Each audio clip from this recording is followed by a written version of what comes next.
All right, let's sit tall, close the eyes. Breathe in, breathe out.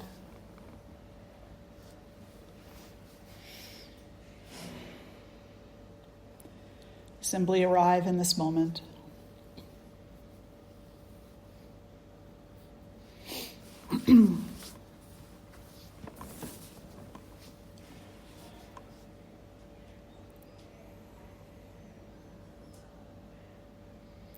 Draw the hands together in front of the heart.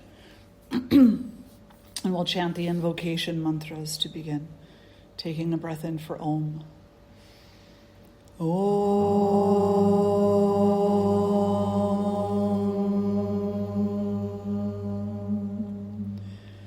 Shri Guru Bhyo Namaha Hari Om.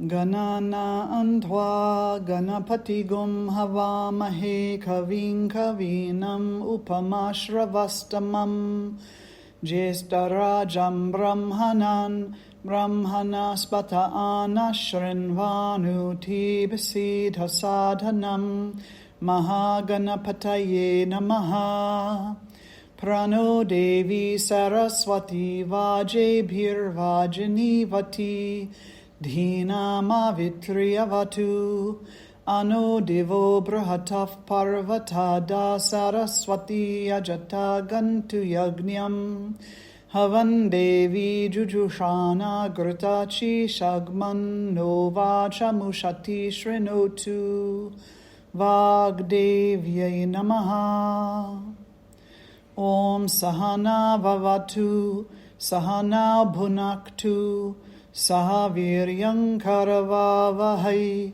Tejasvinavadhitamastu ma vidvishavahai Om Shanti Shanti Shanti.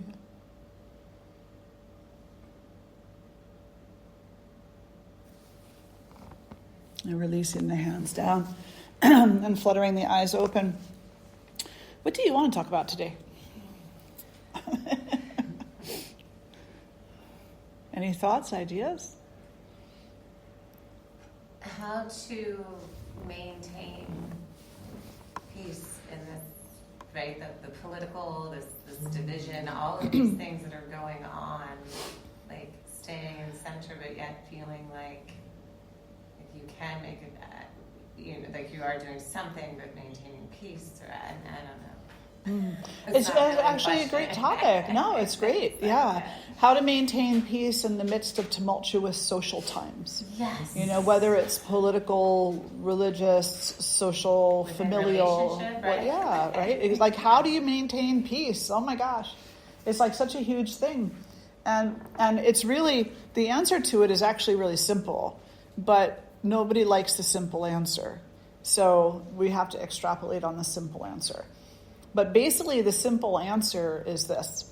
You maintain peace by realizing that whatever is going on out there has nothing to do with you.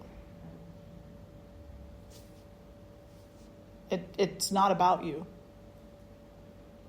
It doesn't affect you. That no matter what happens out there, you remain, and by you, I mean you, like the innermost you, will continually remain unaffected, undisturbed, and undistracted.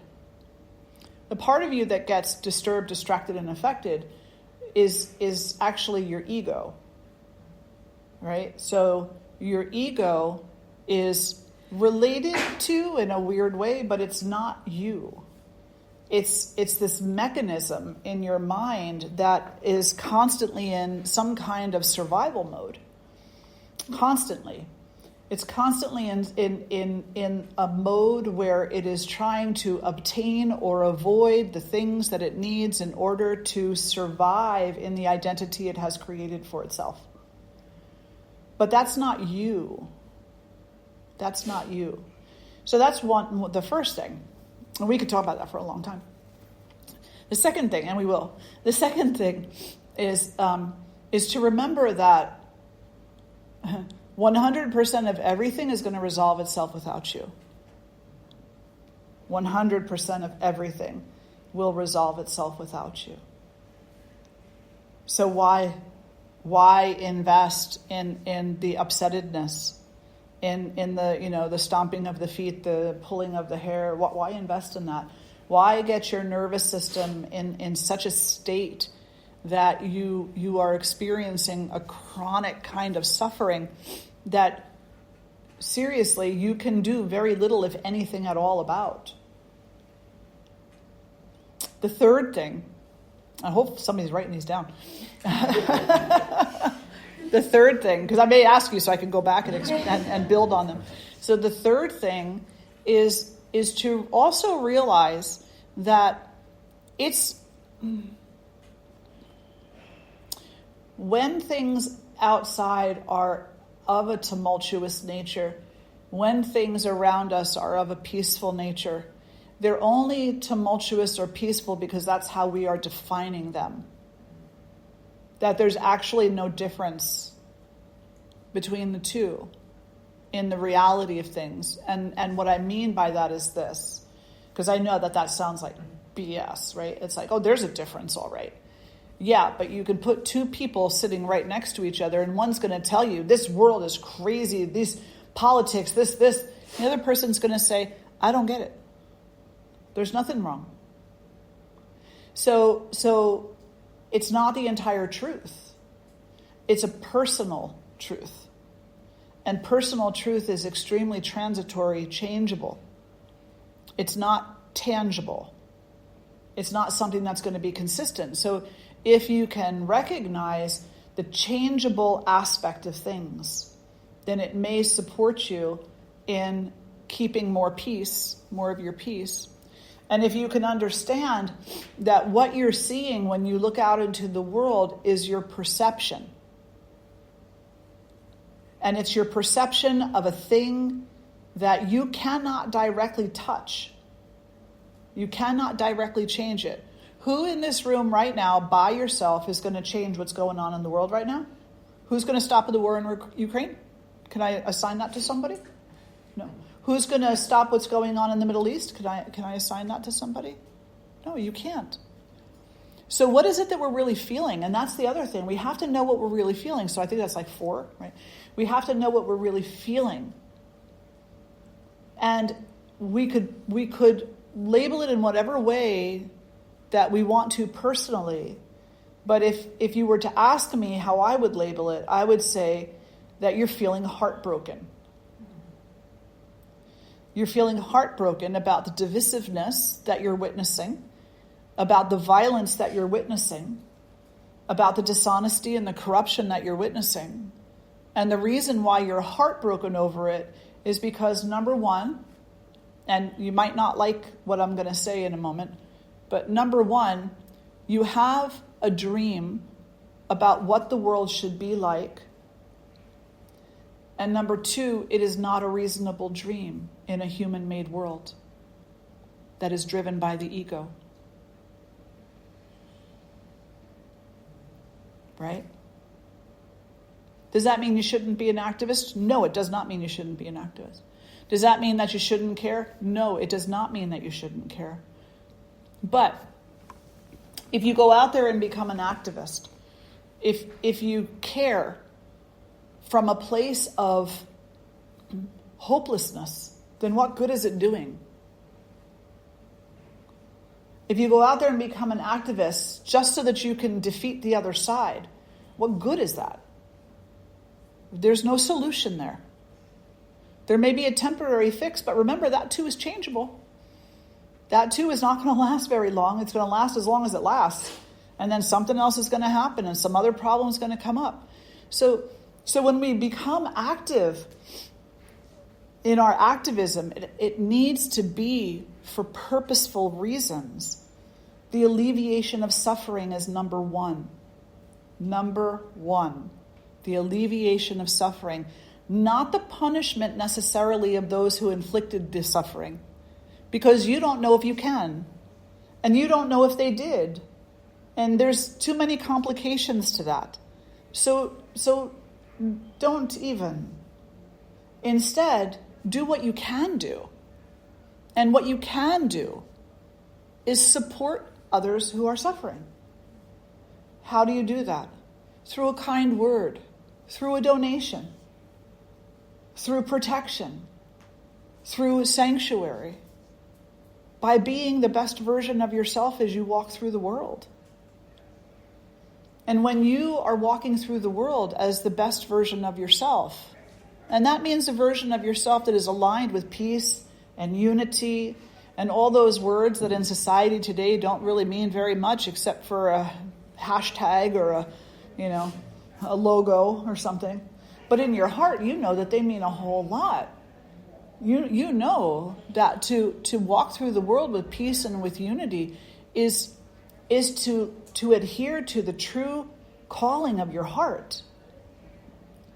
The more you do that, the easier it becomes to hold on to your peace. One of the Swamijis was talking about this, and he said something similar to this.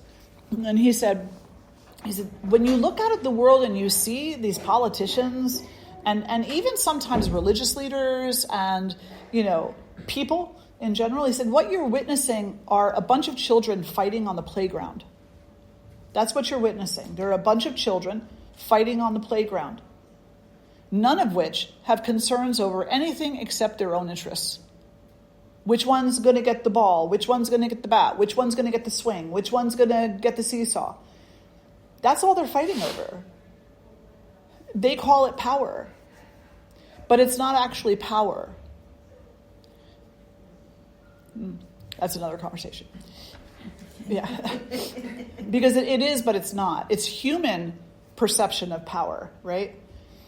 But power, when we look at power spiritually, what we say is the Divine Mother is power. The Divine Mother, Shakti is power. That is actually what she represents. The power of the lightning bolt. The power of you blinking your eyes. The power of the seed sprouting is all the Divine Mother. The power of life coming forth is all the Divine Mother. And these children do not have that. So therefore they do not have power.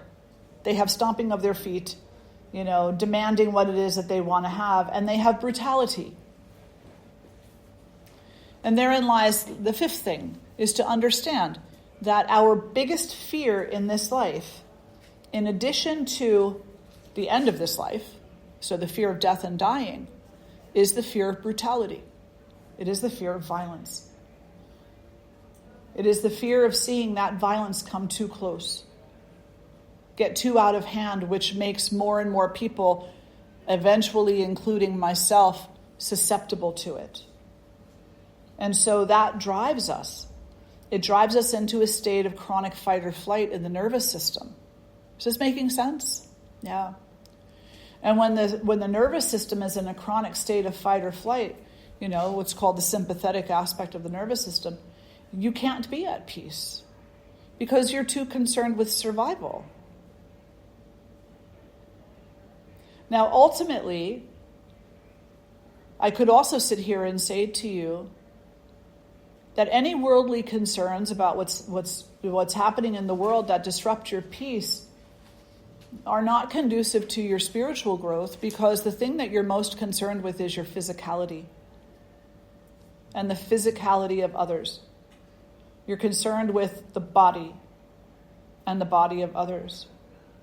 And therein lies the mistake, because your body is not you.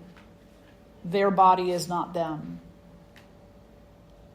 You, the innermost you, the truth of you, the spirit of you, can't be touched by the childishness of this human world.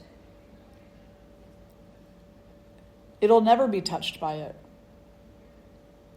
This body will fall away eventually of its own accord, or with the help of whatever happens to us in this life. But just because the body falls away doesn't mean that we end. We don't end, we go on. But we're very, very attached to this idea that what happens to this body happens to me. And if somebody, is being violent, then I might get hurt, or somebody else might get hurt. So we're very focused on the physical. We need to constantly be reminding ourselves that, as the beautiful Shiva mantra says, I am not this body. I am not this mind or this ego. I am not this breath. I am not these 5 pranas that move within my body. I'm not the koshas or the gunas or any of those other ways that this physical existence is explained. I'm none of these things. I'm not the indriyas. I'm not the elements. I'm not the senses. I'm none of these things. What am I? Pure spirit. Or in the Shiva Mastakam it says, I am bliss absolute. I am Shiva. I am bliss absolute. Yeah. I know that is not initially supportive when we are trying to balance our response and reaction to this hyper-stimulation that we're receiving with every single headline, every single podcast. I mean, oh my gosh, turn your computers off for a while. That's the other thing. You want to have some peace? Get offline. Don't go on. Don't be curious. You know what's going to happen. What's going to happen? Somebody's going to get elected. There's going to continue to be war in the world. There's going to continue to be hunger in the world. There's going to continue to be disease in the world. There's going to continue to be people who blame other people. And there's going to continue to be people who are trying to do their best. And that's the reality of this world. Those things are going to continue whether you have your computer on or off. So why do you need to read the headlines right now? Anything that you need to know, you'll find out. Somebody will tell you. Your friend will call you and say, hey, did you know this is happening? So limit your time online. That'll be super, super helpful too. Right? Does that make sense? Yeah. And any time that you find that your mind is really focusing on the what ifs, right? Because that's actually what we're doing. We're saying, what if? What if that article is right? What if these people do that? What if this happened? It's all the what ifs, and we're so fearful of those. So any time that your mind is turning toward what ifs, make the conscious choice to turn it in a different direction. Japa. Even more. Even more. My mantra diksha students, they have homework every day. They do 10 japa. That's 1,080 repetitions of their particular personal mantra. In times like these, do more. Much more.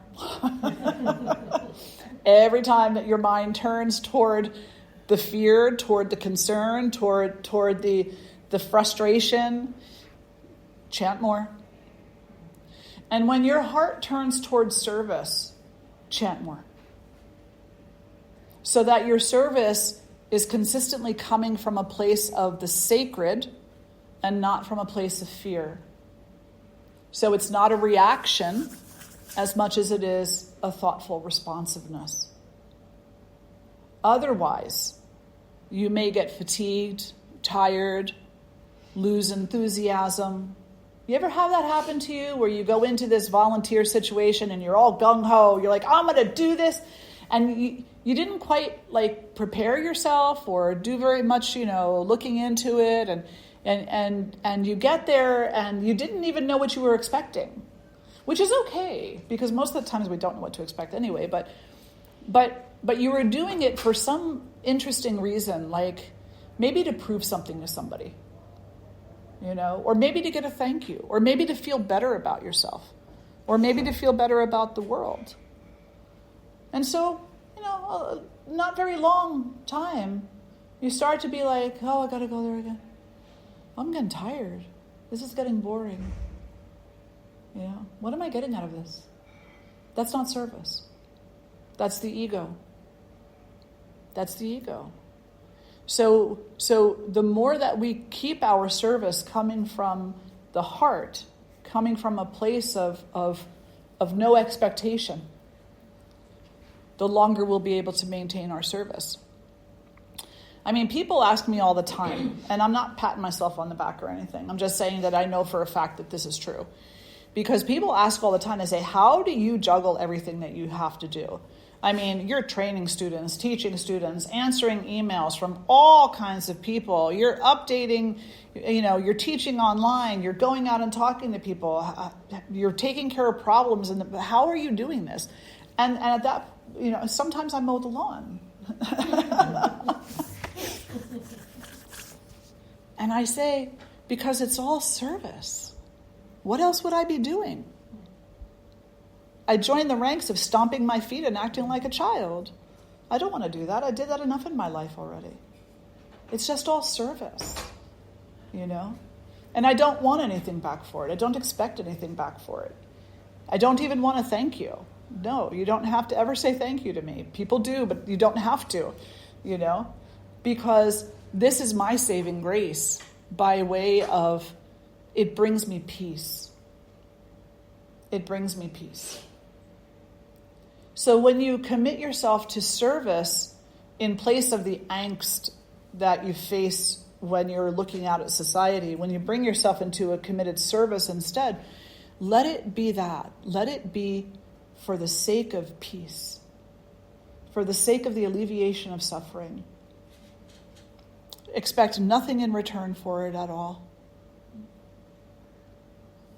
Yeah? So, Lena, you're taking good notes over there. What was the first one I said? Does it apply to the inner you? And you said it impacts the ego when you feel it. Very good. Okay. How to maintain peace in political climate? Does it apply to the inner you? It impacts the ego when you feel it. Very good. Thank you. So the difference between the innermost self and the ego, the innermost self is true. It's consistent. It's constant. It's unchangeable. It's not affected by conditions. It's not affected by time. There is no time associated with the innermost self. It's not affected by birth, life, or death. It's not affected from getting something or losing something. It's, as I said before, it's unaffected, it's undisturbed, it's undistracted. The ego, on the other hand, is a consequence of embodiment. It is the individualized consciousness, or it's an aspect of individualized consciousness, that once you got this body, you started to worry about it. Once you got this body. And the process was slow, So we have two students, and she was pregnant. She just had the baby not too long ago. Oh, so sweet. Did you see? Oh my gosh, her name is Ivy Rose. So beautiful. So that little baby hasn't forgotten yet. That little baby is pure. That little baby is still very much connected to spirit. Absolutely. But as that little baby grows, unless the teachings are there for her that show her or that support her in remembering, as she grows and she starts to interact with others, and when she falls down and scrapes her knee, when somebody says something unkind to her, she'll slowly forget. She'll slowly begin to identify more with the physical body and more with fear and less with unity, spirit. And that's just the truth of the matter for all of us. When I was a little girl, I think I was around 5 or so, I was walking through Spring Lake with my grandmother. She was holding my hand. We were walking down the street. We lived over in Manasquan, which was right next to that in New Jersey on the shore. And this woman walked up to us, and she knelt down right in front of me, and she looked in my eyes, and she was a bit of a disheveled person from what I can recall. She wasn't well kept. She didn't look like my grandmother. My grandmother is very proper. And she looked at me, and she was real serious. She said, "Don't ever forget who you really are. Don't ever forget, because you're so much more than what anybody is going to ever tell you are. Don't listen to them." And whatever she said, however many words she put to it, I understood what she was saying to me. I knew exactly, and I wasn't scared, and I wasn't anything. I was just like, yeah. My grandmother, on the other hand, was like, crazy lady, get away from my granddaughter, right? Because my grandmother had a whole life of love, of loss, of adventure, of grief, of everything, of wartime, famine, immigrating over from Ireland, losing her mom. My grandmother had a whole life. So she didn't even hear the words that the woman said to me. All she heard was danger. All she saw was somebody who she didn't know threatening her granddaughter. And she reacted to that. And yet whatever the woman said to me was true. And it was so true that every time I see a little baby, the first thing that I do when I meet them is I whisper in their ear, always remember and never forget the truth of yourself. Because it was a message that was given to me. And of course I forgot it for many years. And now I'm remembering, working at it, right? May she never forget. May she always remember. But the ego is what develops this protective mechanism. It says, this is my body, this is my life, this is my decision, this is mine, me, me, and me. Ashmita, the story of me. Right? And this is one of the obstacles to yoga. This is one of the obstacles to peace. There's 5 of them. Yeah, and Ashmita is a big one. Huge.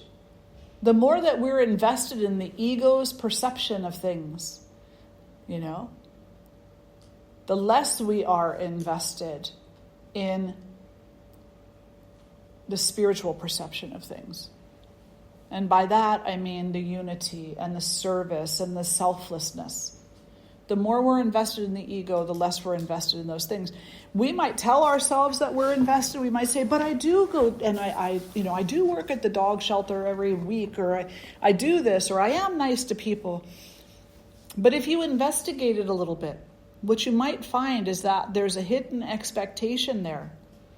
There's a hidden resentment there. There's a hidden anger there. And I would pretty much say this is true for everybody, because none of us are done with our work yet. And as long as that hidden anger, that hidden resentment, that hidden fear, whatever it happens to be, is there, and that's what's driving you, then whatever service you're committing is not as potent as it could be if you simply acknowledge the impact of your own anger, fear, resentment, etc., and said, in this moment, you are not going to be my guide. What's going to be my guide is my heart, to the best of my ability.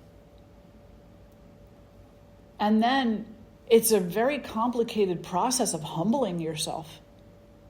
I can't humble you. Nobody else can humble you. Only you can humble you. And the way that you humble yourself is by telling the ego, you're not the truth. The bill of sale that you're trying, the bill of goods you're trying to sell me is not the truth. It's just not. We have to get out of the mindset of this is what matters. I am what matters. Me. And realize that there's always going to be violence, what we call violence, in the human-made world. Because there's over 8 billion people on the planet now. And no matter how much we wish it to be so, they're not all going to be peaceful and friendly. As a matter of fact, it'll very much be the opposite as resources become depleted and governments become more unstable and climate change increases its impact upon us as a species. So, I know that sounds like a downer, doesn't it? I'm so sorry. But it is true, right? And we can't skirt the things that are accurate in favor of the things that we wish could be. The ego is not a bad thing. It's just typically unhealthy. The ego is typically unhealthy. When the ego is healthy, what does it do? It drives you to sit down and meditate. It can drive you to be of service. It can support you in seeing that the reality of the truth of yourself, your innermost self. It really can. When the ego is in a healthy place. Because you're forever tied to the ego as long as you're in this embodiment. It's not going to go anywhere. But just like if your physical body was ill, would you look for support somehow? Would you go to the doctor or take some vitamins or do something to try to establish balance again? Why don't we do that for the ego? Because the ego is a lot more subtle than the physical body, and we don't know that it's sick. We don't realize that. And that is one of the other kleshas. That is one of the other obstacles to peace, is the arrogance of the ego. And the fact that we're not aware of it. We're not even aware of its ignorance. So that's ignorance, right? So the 5 of the kleshas are abhinivesha. Abhinivesha is fear of death and dying, and that's primary here, right? That's absolutely primary here. Avidya, that's ignorance. Ashmita, that's the story of me. And it isn't like a little pigeon or something, or a seagull. It's like me in the cartoon, right? Yeah. And then we have raga and devesha, which is avoidance and attachment. And those are the 5 reasons why in the world, the way that it is today, and the way that it has always been, and the way that it will always be as long as humans are in charge, that's why it is difficult to keep our peace. Because those 5 kleshas see to it that we're derailed every time. So, abhinivesha, fear of death and dying. Spend some time meditating. I am not this body, I am not this mind, I'm not even this breath. There are ways I connect. There are ways that I can experience this world. I can walk through this world because of this body. I can experience the air because of this breath. I can witness my own empathy because of these emotions. I can appreciate complication or the complicated aspect of the universe because of this intellect. But they're not who I am. They're tools that I have. Right? So why would I be afraid of losing these tools what happens when you lose your favorite drill that you bought? What do? You go buy a new one. What's going to happen when you leave this body behind? You're going to get a new one. Because you go on. It's called reincarnation. And it's a very big part of Sanatana Dharma. We don't end with this life. So why be so afraid? This is what empowers courage too, by the way. I know, I feel like I'm skipping all over the place today, but it's a good one. So this is what empowers courage, is that when you, to even the smallest degree, alleviate your own fear of death and dying, not because you're being like obtuse, but because you truly are understanding that I'm not this body, that opens up a whole different space within you for right action. Right now, there's not a person in this room who doesn't hem and haw when the moment comes to take right action, measuring what the consequences are going to be if I go with the flow or if I do what I really feel is right. Right? Have you all been in that moment? But when you come into a place where you accept that I am not this body, I'm not this mind, I'm not these 5 pranas, etc., and so on, then it becomes much easier to commit to right action. Because the only reason why you're not, from time to time, or often, whatever it is for a person, is because you're afraid of what's going to happen to this body. You're afraid of how they're going to react to you with their minds. You're afraid of what will happen to the thing that you identify as you, which isn't you. So when we stop making that identification, at least so much, right? Even a little bit, then we open up the possibility within ourselves that we can take right action, that even in the midst of the most difficult of moments, we can be peaceful. It's more conducive. It really is. When you see a fireman or a firewoman, are they freaked out? Are they like, oh my God, it's a fire? No, what are they? They're calm. They're insistent. They're straightforward. They know what has to be done, but they're calm. The fire person who's calm is the one who you want to be fighting your fire, not the one who's freaking out. So you can look at the calmness of the fireman or the paramedic or the surgeon. Could you imagine having someone committing surgery on you and they're like, oh my God, it's blood. Oh, wouldn't that kind of worry you? What do you want in your doctors? You want calm, a sense of contentment, a sense of intelligence, and the kind of intelligence that only comes through and the kind of confidence that comes through when there's calmness. And calmness equates to peace, right? Yeah. Yeah. So I digress. So it's beneficial for us to take the time to at least reduce a little bit our dependence on the identification that we've set up for ourselves. It's easier to do that when we have an anchor, something to hold onto. And the most beneficial anchor to hold onto is your spiritual practice. And so while it sounds funny when I say just chant more, I mean, it's true.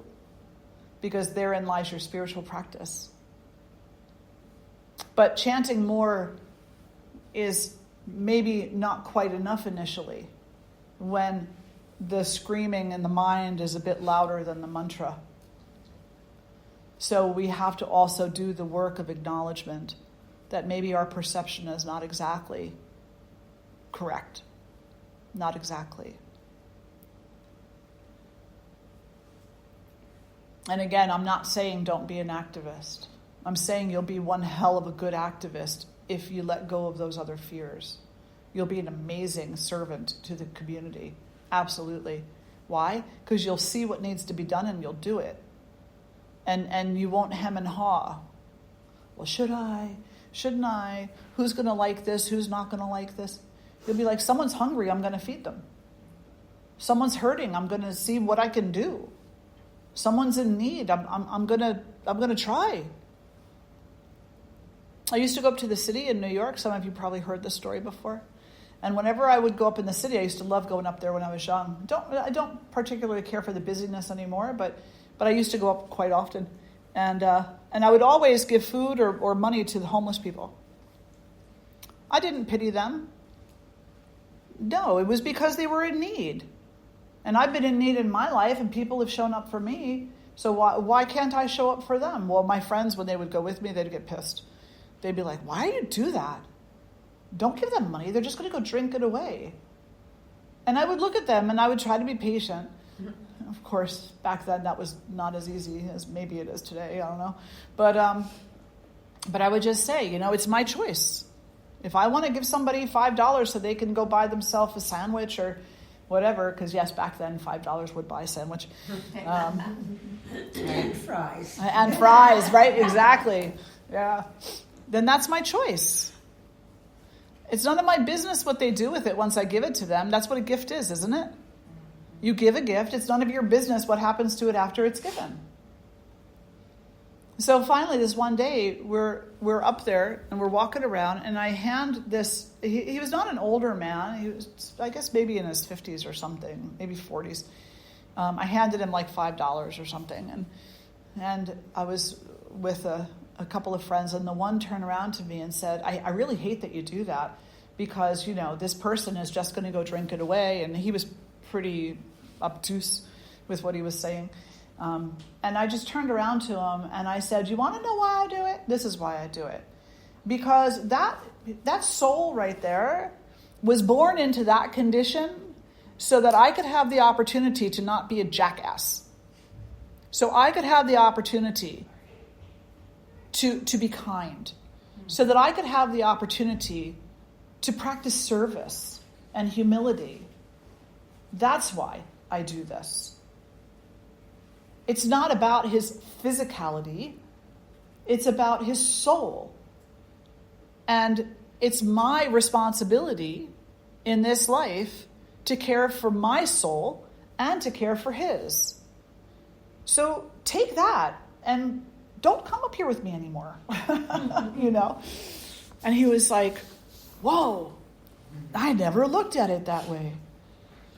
And I was like, well, maybe I should have said that a long time ago, but I guess I didn't have the words until that particular moment, But that's what it was. And that's the way that I see all people. Or I try to. Nobody's perfect, right? So I try to, is that I look and I say, you are a soul embodied. And you've shown up for some reason, which in my limited humanness, I don't understand 100%, but I do know that you've shown up because we have some kind of agreement between us, some kind of reciprocity between us, that we're here to learn and to serve one another, not to ridicule or hate one another. We're here to heal together. And if I look down on you and say, "Oh, well, you're just a bum in the street, you're going to drink that $5 away," how is that healing for either of us? Because all it's doing is reinforcing my fear and misunderstanding, my own ignorance, and it's hurting him because it's violence. It's a practice of himsa, violence. Whereas the very first ethic that all yogis are to practice is ahimsa, not violence. Right? So we have fear of death and dying. We have ignorance. Ignorance is a very misunderstood word because people think you're telling them they're stupid. I actually had a student say that to me once. He said, "I don't like when you say that word ignorance." And I said, "Why?" He said, "Because I'm not stupid." I said, "Did I call you stupid?" And she was like, "Well, that's what it means." I said, "No, that's actually not what it means. Look it up in the dictionary. Ignorance means to not be with what is. It's like you're in a dark room and you have no idea what's around you. The light switch is right there, but you don't even know it's there, so you can't turn it on. Ignorance is to not be with what is. So when we're working to alleviate our ignorance, and we all have it, every single one of us, we can't do it by ourselves. All the teachers throughout time who have reflected on this have said the same thing. An individual who is ignorant cannot alleviate their own ignorance. It's too easy for the ego to say, "You're done. You got it. You're good. You're enlightened." You see a lot of that in the world today, right? These people who say that, "Hey, I'm awakened, I'm this, I'm that." And you look at them and you see their behavior. You see what they're doing. You see that, they're flying around in Lear jets or whatever, personal jets, that they're taking money, and they give nothing. This is all the ego. This is the ego saying, "Oh, this is a good situation. I can take advantage here." Survival mode. And by survival, I don't mean survival like in just sustaining life. I mean like survival of the story that the ego has adhered to, that I'm entitled, I deserve, I should have, I must have, that belongs to me. So you need a teacher. And I'm not saying I'm it, right? So don't misunderstand me. But you do need somebody to guide you. You need somebody who has at least seen some part of the other side of things. So that in those moments where you're not sure, you can ask the question. Right? So fear of death and dying, ignorance, the story of me, which we've covered already. Now, the last two, raga and devesha. Raga is desire. It's attraction. Devesha is avoidance. Now, what are we doing here? When we're looking out into the world and we're saying this whole world is disturbing my peace, what is our desire? Our desire, which we're not entirely aware of, or we don't entirely acknowledge, is that everything should go smoothly. There should be no hiccups. Nothing should be too difficult. This is not real. Not in a human-made world. So when it comes to assessing our desires, one thing we have to ask ourselves is this reasonable? Is this a reasonable desire? Is there any reality to this at all? No, but I want it to be that way. Well, then you just acknowledge that you want it to be that way, but you know it's not going to be that way. Desire, the other thing that we have to acknowledge about that is that most desire leads to pain. The pain of disappointment, the pain of loss, the pain of fear. It may start out quite nice, but ultimately in the end, or at some point along the way, there's pain involved. So our desires are not pleasure-causing, if that makes sense, right? They're not what we think they are. If I have that piece of chocolate, I'll feel better. If I have one more beer, I'll feel better. If I date that person, I'll feel better. No, you won't. For a moment, maybe you'll feel something, but it won't be better. It'll just be a distraction. Because predominantly, our desires, when they're not well investigated, when we're not really considering them, that's what they are. They're distractions. It's like, well, let me go over, and get that apple pie and spend some time with that rather than sit on my mat and meditate. Let me turn on Facebook because I want, and want is a desire. So anything you want is a desire, right? Not all desires are bad, but some are far more purposeful than others. Now, when you say, I want to sit on my meditation cushion and meditate, do it. Great. Get addicted to it. Absolutely, 100%. But when you say, I want to go on Facebook and get irritated at all of the stupid comments that people are making in their ignorance, don't do it. Don't do it. Because you know what you're going to get.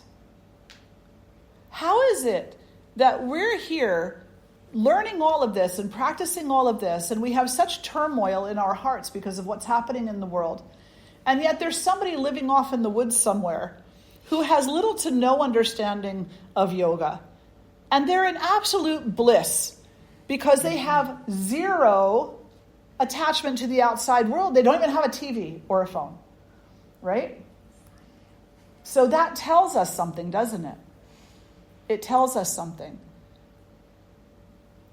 And one of the things that it tells us is that in our studies, we actually have to embody what's being taught to some great degree. And we need to turn away to some degree from the things that confuse us. The individual who's living out there by his or herself, who's feeling some kind of peace in their heart because they don't have all of these distractions. That individual has, I'm not really sure what to call it. Even if they don't know, even if they've never heard of the word yoga, there's still a natural experience that they're having of it.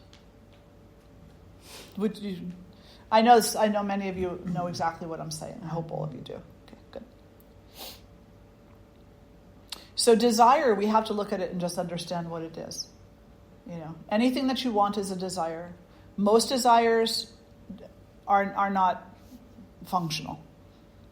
Some desires, like the desire for peace, the desire to meditate, the desire to know divinity, the desire to be unity, to love, these things are worthwhile. Why? Because they align with the yamas and the niyamas, because they align with what is needed in order for you to come to know yourself. Most of the others aren't. And then we have devesha, the avoidance. And so when we look out into the world and we say, well, I don't want that leader, I don't want those people, I don't want this happening, I don't want that war, that's avoidance. And the reality is, I hope none of us really want most of that, right? I mean, some people do want war though, don't they? Yeah, some people do. How will you change their mind? You can't.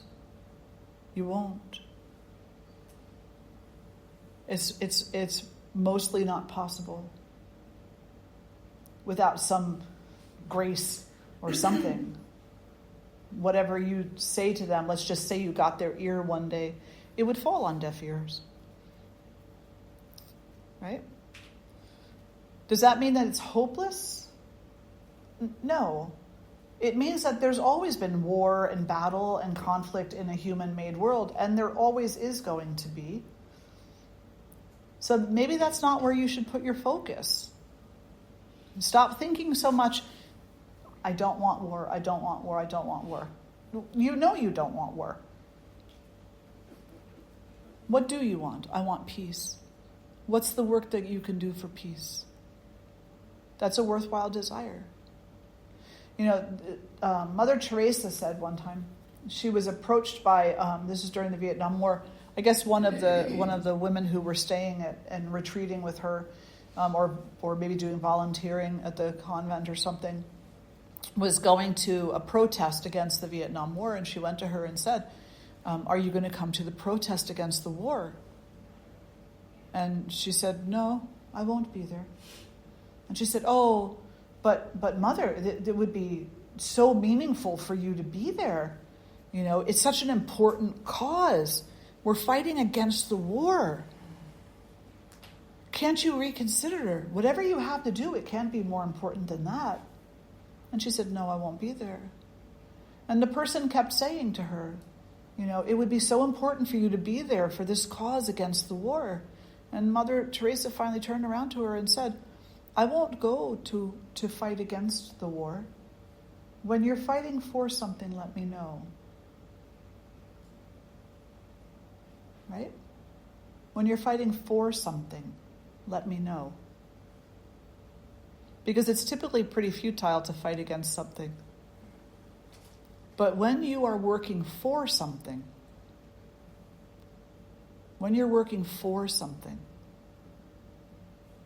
that's meaningful.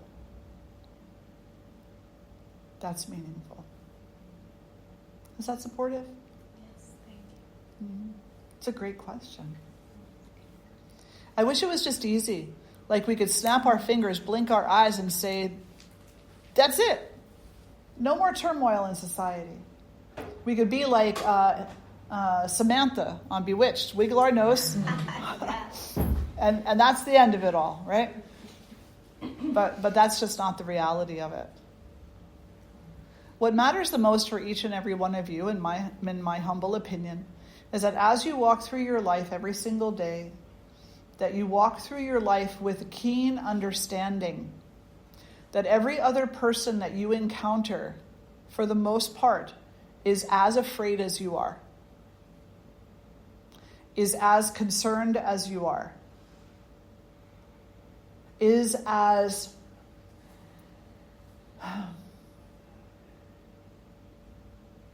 confused as you are about the happenings in the world today.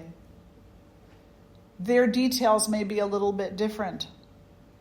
Their perception may be a little bit different.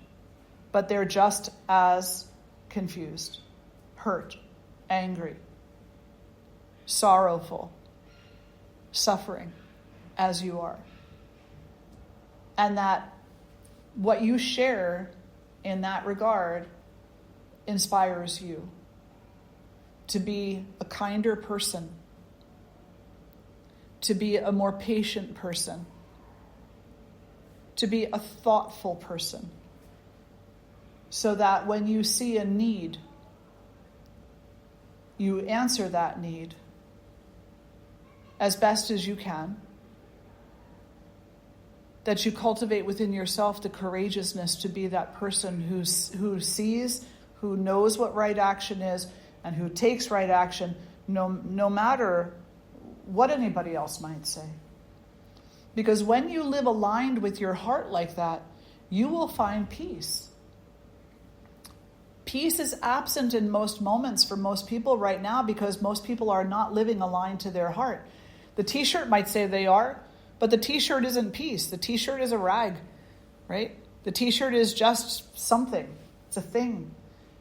And it's a sentiment, but it's not a reality until it is. Until it is. And the only way that it becomes a reality is if you embody it. If you actually become that.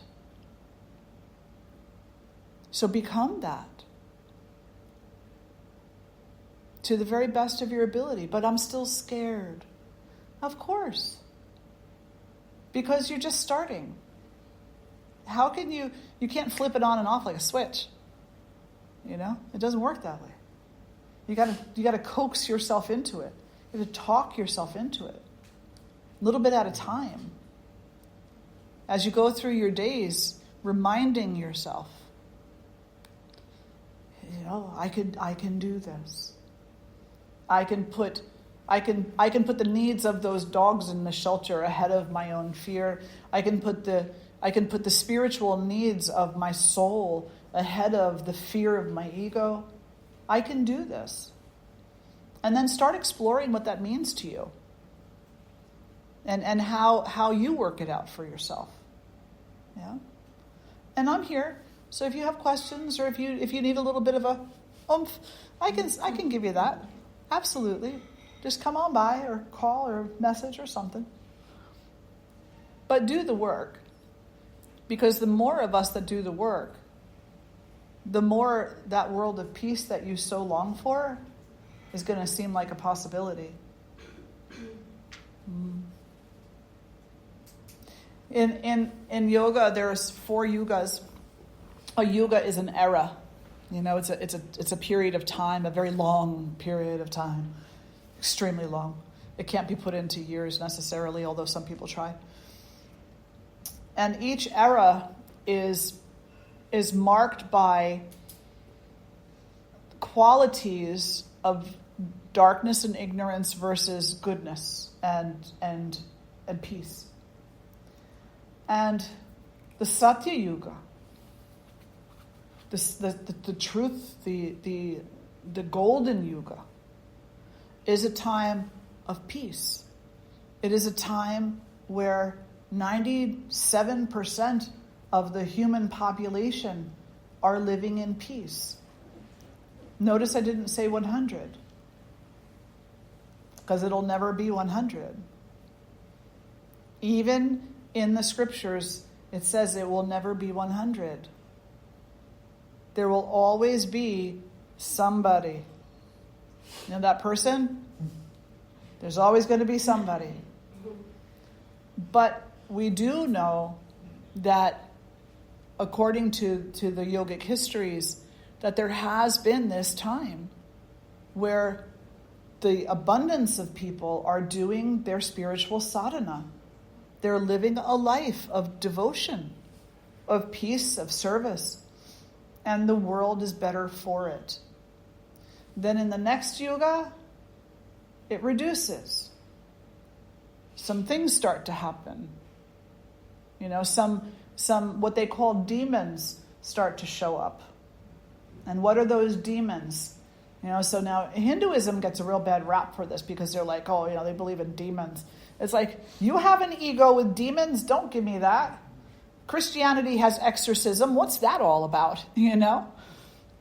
All it's really saying is that these tendencies become empowered a little bit in this second yuga, and you start to see more self-centeredness. You start to see more greed. You start to see, those types of things. And then you come to the third one and you see even more. And then you get to the Kali Yuga. And no, it's not named after the Divine Mother Kali. Kali, the Divine Mother, has nothing to do with the Kali Yuga. The Sanskrit word Kali means the dark age. And dark as in ignorance. And we're there. That's where we are. We are in the age of ignorance. And of the 4 yugas, this is the most difficult.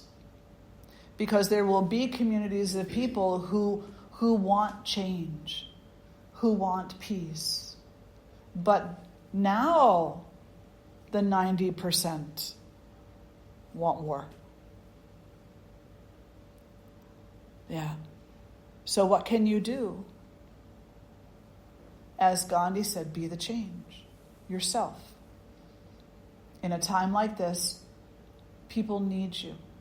They need your kindness. They need your reminder. We will get back to that first yuga again. It's going to be a while. Long while. We might not see it in this life. We'll see it in some life. Not this one, though.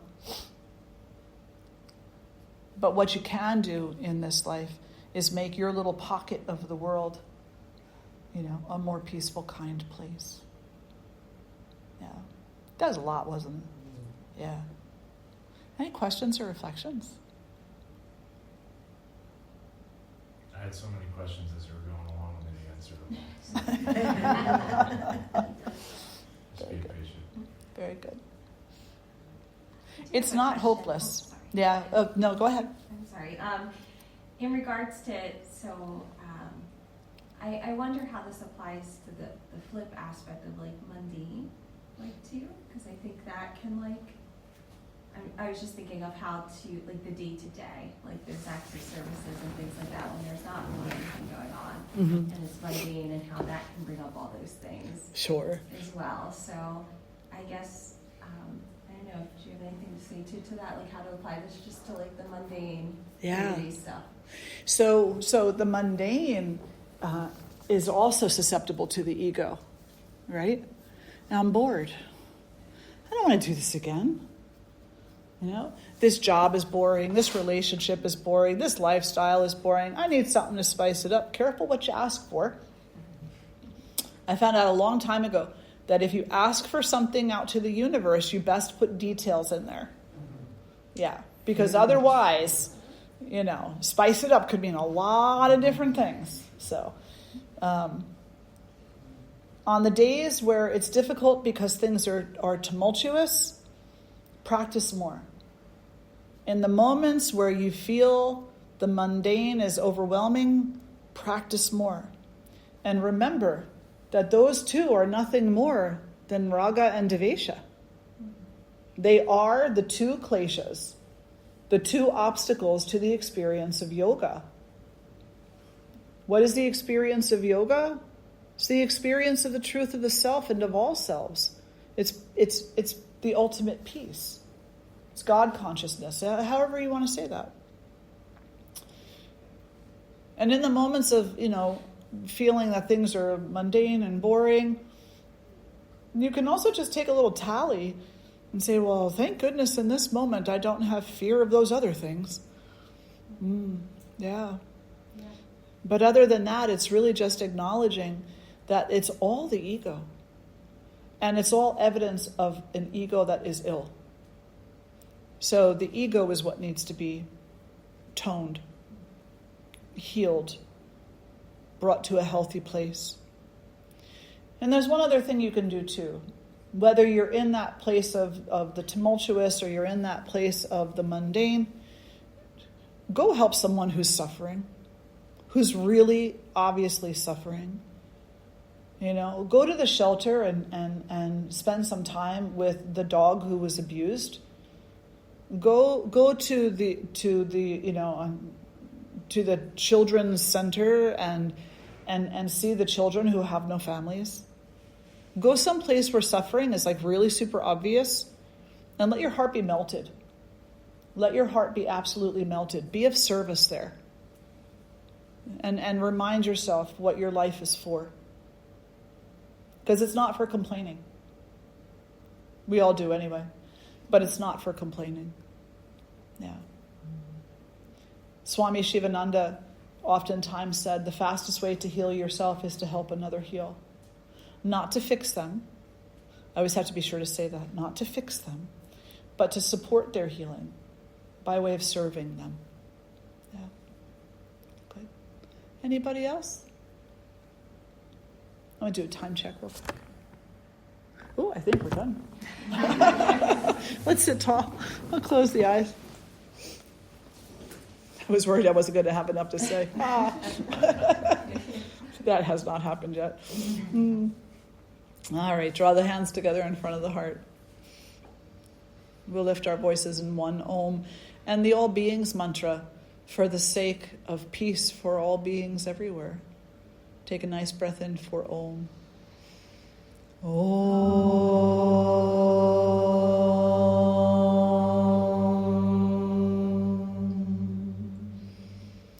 Loka samasta sukhino bhavantu. Loka samasta sukhino bhavantu. Loka samasta sukhino bhavantu. Om Shanti Shanti Shanti. Hari Om Shri Guru Bhyo Namaha. Hari Om. Om Shri Matre Namaha. Thank you all so much for being here today. So wonderful to gather with each and every one of you. Okay. Enjoy your brunch if you're having some. Enjoy your day if you're heading out. I'll see you next time. Good.